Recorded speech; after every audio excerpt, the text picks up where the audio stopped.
안녕하세요. 매경부동산 사업단 강남센터 김윤희라고 합니다. 오늘은 신영부동산 신탁의 코리빙하우스 개발 담당하고 계신 이대우 팀장님을 모시고 지난 5월 세미나에 있었던 가장 인기가 높았던 임대형 기숙사를 주제로 대화를 나눠보도록 하겠습니다.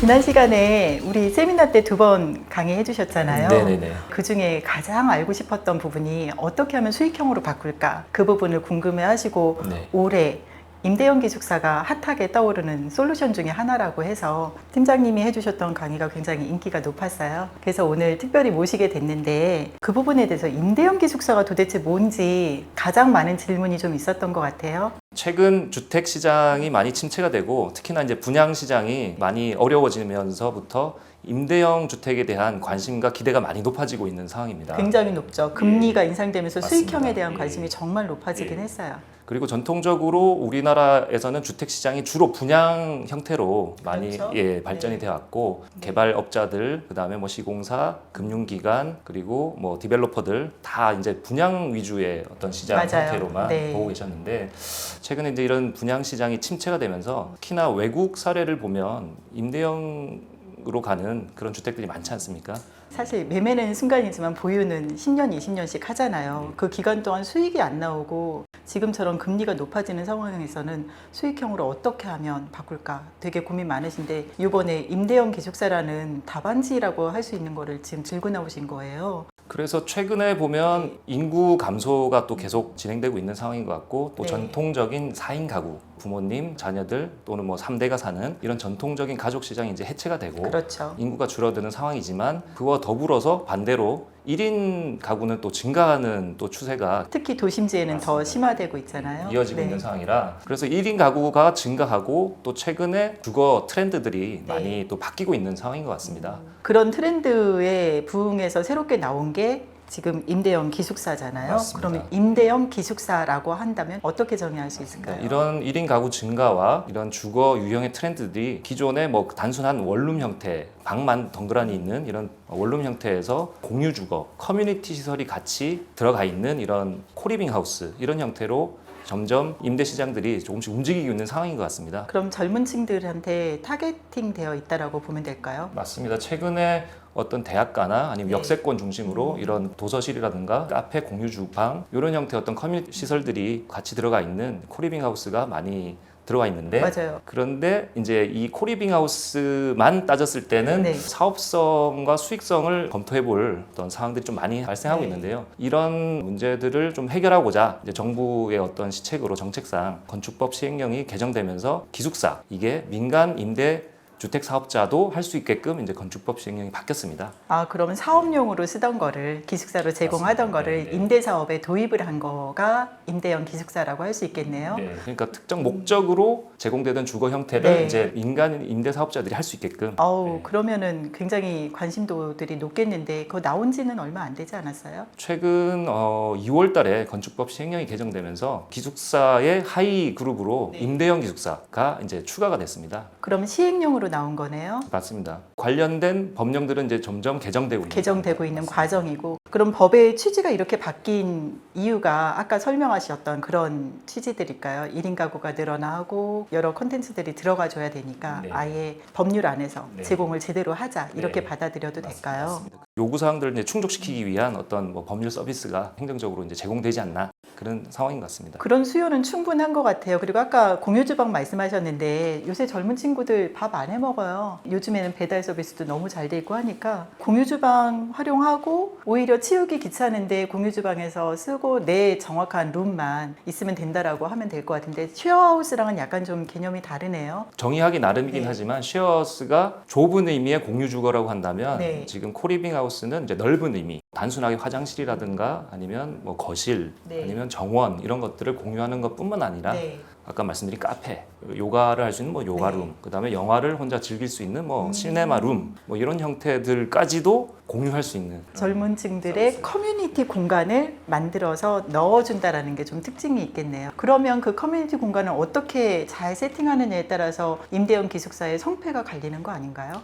근데 최근에 보면 비혼 또는 결혼 정년기가 넘은 분들도 네. 결혼을 하지 않고 1인 주거 형태로 많이 또 사시는 것 같더라고요. 그런 분들의 수요까지도 이제 충족을 시키려면 다양한 형태의 이제 커뮤니티가 제공된다면 좋을 것 같습니다. 네. 지금 커뮤니티 부분이 계속 강조가 되네요. 네. 고시텔이나 원룸 같은 경우에는 그런 게 없었거든요. 맞습니다. 그냥 단순하게 주방 하나 넣어놓고 뭐 밥솥 넣어놓고 냉장고 넣어놓고 알아서들 하세요라는 그런 취지였는데 네. 그런 이미지들 때문에 고급화보다는 저렴하게 좀 써야 되는 분들이 갔던 곳이라고 하면 임대형 기숙사는 약간 고급화된 버전이라고 보면 되겠네요. 그렇게 볼 수 있을 것 같습니다. 그러면 건물주들한테는 정말 중요한 대안이 될 것 같아요. 아까 맞습니다. 건축법 시행령이 새로 네. 나왔다라고 하는데 거기서 가장 포인트가 뭐예요, 그러면? 기존의 코리빙 하우스라고 한다면 네. 다세대 주택이라든가 네. 생활용 숙박 시설 또는 네. 일반 뭐 호텔 같은 숙박 시설을 리모델링해서 네. 사업을 하고 있는 사업장들이 대부분 현재까지의 네. 이제 추세인데 그러다 보니까 이제 주차 대수라든지 땅값 대비 그 월세를 받는 수익률을 계산하는 수준을 본다면 상당히 수익 내기가 쉽지 않은 구조로 돼 있고요. 그래서 지금 임대형 기숙사가 코리빙 하우스와 접목을 한다면 포인트는 가장 중요한 게 주차 대수를 줄일 수 있다는 것이 가장 큰 이제 포인트가 될 것 같습니다. 새로 짓는 곳들은 획기적인 주차 대수에 대한 베네핏이 있으니까 맞습니다. 예, 활용할 수 있는 공간이 넓어지는 거네요. 그럼 결과적으로 수익형으로 거듭났을 때 수익률도 높아지는 거고. 그러면 도심지에서 주택을 수익형으로 전환할 때 확실한 좀 대안이 좀 있을까요? 주로 이제 임대형 이런 주택 같은 경우는 교통이 편리한 곳, 역세권 네. 또는 이제 대학가 주변 네. 이런 쪽 위주로 형성되다 보니까 네. 주로 땅값이 많이 높게 형성돼 있지 않습니까? 네. 그런 부분에서 기존의 주택이나 오피스텔 같은 경우는 법적으로 세대당 한 대 주차를 하게끔 돼 있어요. 네. 물론 도시형 생활주택이나 소규모 오피스텔 같은 경우는 세대수가 좀 줄어서 주차 대수를 줄 수 있는 경우가 있지만 기본적으로 이제 최소한의 이제 주차 대수를 채워야 되는데요. 임대형 기숙사 같은 경우는 연면적 200제곱미터당 이제 주차 대수를 한 대. 200제곱미터당 한 대요? 맞습니다. 오, 기존의 이런 주거 시설과 비교한다면 네. 최소한 뭐 3분의 1 면적이 늘어나는 거예요. 네, 와, 줄일 수 있는 거죠. 너무 네. 좋다. 우리가 보통 땅에 가장 많은 부분, 특히나 1층에 좁은 땅에다 지을 때 제일 고민되는 게 바로 그 주차 대수였거든요. 맞습니다. 네. 그걸 지금 풀어준 거네요. 그럼 좁은 땅에 지었을 경우에 주차 대수를 200제곱미터당 한 대면 1층이나 굳이 지하 안 파도 될 것 같고요. 그럼 건축비도 좀 줄을 것 같고. 맞습니다. 네. 그곳에 바로 이제 핵심 포인트가 네, 있는 것이고 건축비도 다운되고 네. 그리고 1층 공간도 넓어지는 거예요. 맞습니다. 그래서 뭐 그거는 네. 이제 계획 또는 주변 여건과 상황에 따라서 뭐 설계를 아마 해봐야 되는 상황이긴 하지만 지하를 덜 팔 수 있다. 이게 와. 가장 중요한 포인트가 되지 않을까 싶습니다. 건축주분들이 이 말에 완전히 솔깃할 것 같은데요. 네. 뭔가를 하고 싶어도 이 건축법의 주차 대수 때문에 맞습니다. 아무것도 못했거든요. 네. 네. 그런데 특히 핵심지, 도심지 같은 경우에는 이게 굉장히 유효한 법률인 것 같아요. 맞습니다. 그러면 역세권, 대학가 주변에서 많이들 응용을 하실 것 같고요. 그리고 지방에서도 좀 수요가 많지 않아요? 특히 임대형 기숙사 같은 경우는 건축법에 따르는 그 네. 주택 시설이기 때문에 기존의 기숙사와 동일한 네. 건축법 적용을 받게 됩니다. 그래서 용도 지역별로 보면 주택이나 상업 시설인 오피스텔과 대비해서 자연 녹지라든가 생산 녹지 지역에도 뭐 건축을 할 수 있는 그런 네. 장점이 있고 특히나 공단 지역에 보면 직원들을 위한 숙소가 태부족한 곳이 많다고 들었습니다. 그래서 이런 지역에 이런 임대형 기숙사를 또 적용을 한다면 그쪽은 생각보다 상대적으로 또 수도권보다는 좀 땅값이 지가가 저렴하기 때문에 좀 괜찮은 수익률을 또 낼 수 있지 않나. 투자처로도 괜찮겠네요. 그러면 공단이 있는 중공업 지역이라던가 이런데 주택을 지으면 다세대, 다가구를 지으면 건축법에 의해서 주차 공간 많이 잘라먹는데 이런 임대형 기숙사로 짓게 되면 호실도 늘어날 거고 근데 잠깐 말씀 나누다 보니까 정말 확실한 대안인 건 맞는 것 같아요. 근데 건축 기준이 따로 있을 것 같아요. 구획을 뭐 몇 제곱미터 이상 해야 된다던가 이하로 해야 된다던가 실다운 구획 면적이라는 게 따로 정해진 게 있을까요? 네, 이게 아직도 다른 법령과 좀 연계된 부분들이 조금씩 개정이 되고 있는 이제 나온 상황이고, 거니까. 네, 맞습니다. 그래서 지금 현재는 기존의 건축법상의 기숙사의 구조 기준을 이제 따르고 있는 상황이고요. 지금 건축법 시행령 개정상 네. 뭐 최소 20실 이상 20실 이상? 임대형 기숙사를 이제 확보를 하고 그리고 한 실당 1인에서 3인, 최대 3인까지 여러 명을 한 방에 넣게 되면 이제 생활 여건이 안 좋아지기 때문에 이런 기준을 또 정한 상황인 네. 것 같고요. 그리고 1인당 개인 공간은 10제곱미터. 10제곱미터. 그리고 공유 공간은 4제곱미터 이상의 최소치를 두고 있습니다. 10제곱미터면 그 이상이면 3평? 3평이 네, 넘는 조금 그러네요. 넘는 그럼 서울에 있는 고시원들이 보통 3.5, 3.7 이러잖아요. 네. 침대만 있는 경우에 네. 개조를 하셔도 될 것 같은데. 그리고 이 코리빙 하우스나 임대형 네. 기숙사의 특징은 개인의 공간은 최소한만 유지를 하고 그리고 남는 부분을 네. 이제 커뮤니티 시설에 커뮤니티로. 좀 확충을 해서 네. 좀 다양한 공유 서비스를 받을 수 있게 하는 그런 특징이 있습니다. 최근에 그런 형태로 젊은 분들을 위해서 역세권에 그런 컨텐츠를 입힌 곳들을 몇 곳을 본 것 같아요. 근데 소형으로 운영을 하다 보니까 아무래도 신뢰성도 떨어지고 체계적인 운영들은 좀 부족한 것 같기는 하더라고요. 하지만 투자를 하시는 투자자분들이나 아니면 건물주분들, 토지주분들께서는 이거를 잘 응용하시면 수익형으로 거듭나실 수 있을 것 같아요. 사실 금리가 상당히 높아져 있는 상황에서는 정말 수익형이 절실하거든요. 그래서 새로 짓는 것뿐만 아니라 기존 것도 이런 식으로 바꿀 수도 있겠네요. 기존에 이제 수익이 안 나던 안 나던. 유유부지라든지 네. 아니면 용적률이나 건폐율이 예전 거를 네. 적용받아서 좀 시설이 낙후돼 있는 네. 그런 시설들을 뭔가 리모델링하거나 재건축을 할 수 있는 그런 상황이 된다면 충분히 검토해 볼 만한 가치는 있지 않나 하고 생각됩니다.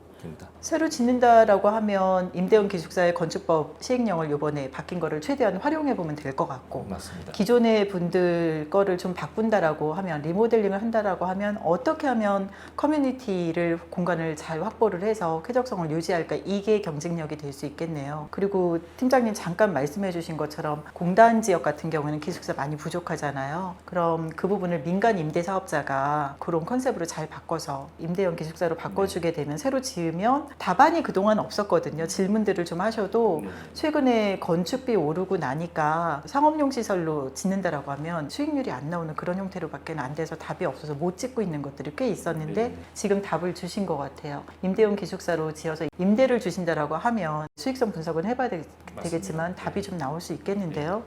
신탁이 참 다양한 사업들을 하시네요. 최근에 신탁 구조로 많이들 풀고 있잖아요. 맞습니다. 그러다 보니까 신형에서 이 적정한 시점에 상품도 또 개발을 하시면서 네. 진행을 하시는 것 같은데 네. 최근에 개발 사업들은 대부분 이제 부동산 신탁 회사가 그 사이에 이제 조율을 하고 관리를 하는 형태로 이제 사업 구도들이 다 짜여지고 마련돼 있기 때문에 네. 부동산 신탁사를 빼고서 사업을 하시기는 사실은 쉽지 않은 구조고, 다만 대부분 대형 사업들 위주로 많이 이제 신탁 회사들이 참여하고 그 고객의 재산을 또 관리하면서 보호해드리는 네. 역할도 하기 때문에 그런 대형 위주의 사업들을 위주로 많이 했었지만, 최근에 중소형 개인의 어떤 자산들까지도 저희가 이런 신탁 형태의 서비스를 제공해드리는 그런 역할을 좀 하고 있습니다. 일반적인 건축주분들이 초대형 빌딩을 소유하거나 그러시는 건 아니잖아요. 내 땅에 어떻게 하면 밸류업 잘해서 건물 가치 올려볼까, 지금 그런 건데 그거를 신용부동산 신탁하고 잘 풀어 나가면 될 것 같아요. 뭐 MOU도